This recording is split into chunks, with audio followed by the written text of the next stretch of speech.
overall, what we saw was the intelligence community quite worried that Tulsi Gabbard might come in and might not agree with their consensus that toppling and destabilizing governments that get in the way of Wall Street monopolies is the best thing to do.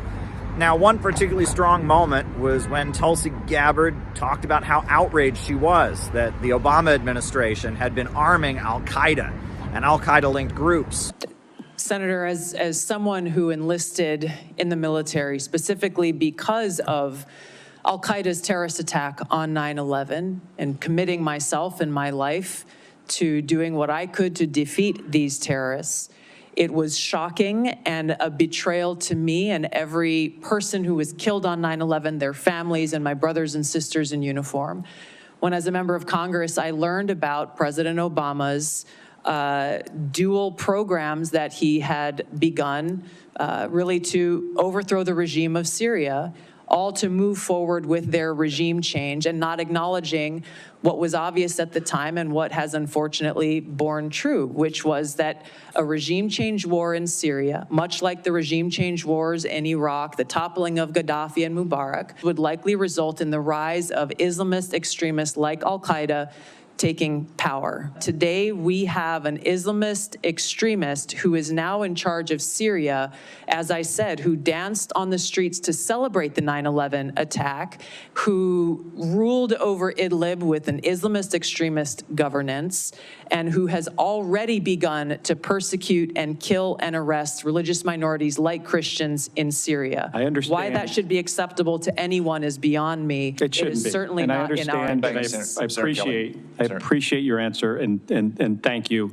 My concern has to do with the tendency to repeat Russian and Syrian, and even in some cases, I think we'll get into in the closed session, Iranian information, and to discount what comes from our intelligence community. Senator, every American deserves to know that people in our own government were providing support to our sworn enemy, al-Qaeda. That should not be acceptable by anyone. Thank you.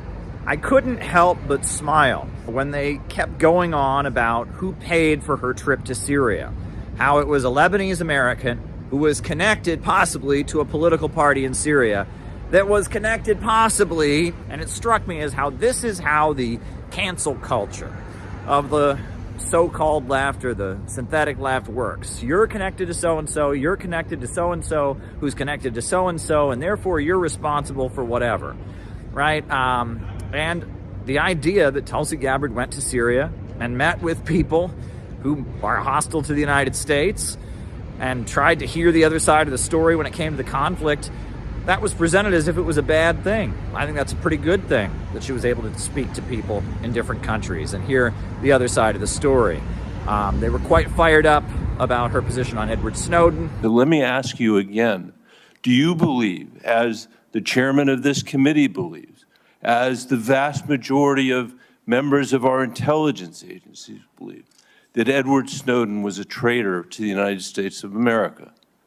Senator, if confirmed as Director of National Intelligence, I will work with you to make sure that there is not another Snowden like leak. Media. It's not a moment to propagate theories, conspiracy theories. Is Edward Snowden a traitor to the United States of America? That is not a hard question to answer when the stakes are this high. Senator, as someone who has your served answer, in yes uniform, or no, is Edward Snowden a traitor to the United States of America? as someone who has worn our uniform in combat, I understand how critical our national security is. Apparently you don't. Also, during her opening remarks, she reflected on how she's not a puppet of anyone but God, and how religious bigotry should have no place in American politics. Here's what she said. Those who oppose my nomination imply that I am loyal to something or someone other than God, my own conscience, and the Constitution of the United States. Accusing me of being Trump's puppet, Putin's puppet, Assad's puppet, a guru's puppet, Modi's puppet, not recognizing the absurdity of simultaneously being the puppet of 5 different puppet masters. The same tactic was used against President Trump. and failed. The American people elected President Trump with a decisive victory and mandate for change. The fact is, what truly unsettles my political opponents is I refuse to be their puppet. Democrat senators in the past resorted to anti-Christian bigotry against some of President Trump's judicial nominees like Amy Coney Barrett and Brian Boucher. I condemn those actions as a Democrat in Congress at the time, as religious bigotry must be thoroughly condemned by all of us, no matter the religion. Unfortunately, there are some Democrat senators who still don't understand the principle of freedom of religion and Article 6 of the Constitution. Quote, no religious test shall ever be required as a qualification to any office or public trust under the United States. Unfortunately, they're once again using the religious bigotry card, but this time trying to foment religious bigotry against Hindus and Hinduism. If anyone is sincerely interested in knowing more about my own personal spiritual path of Hinduism, I welcome you to go to my account on X, where I'll share more on this topic.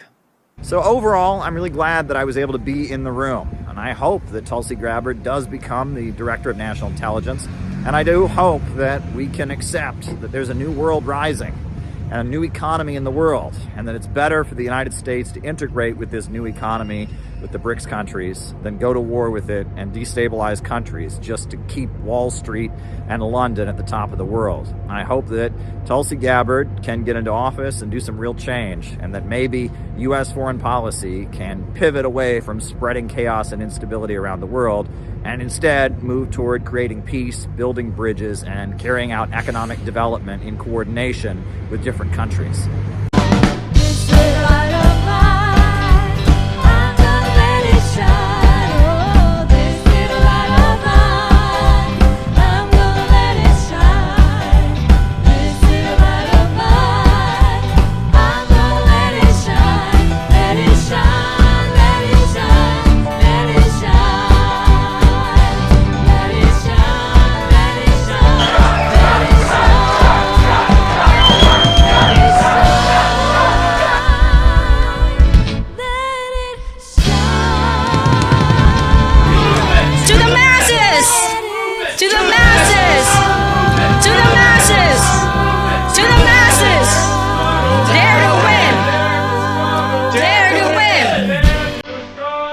Dare to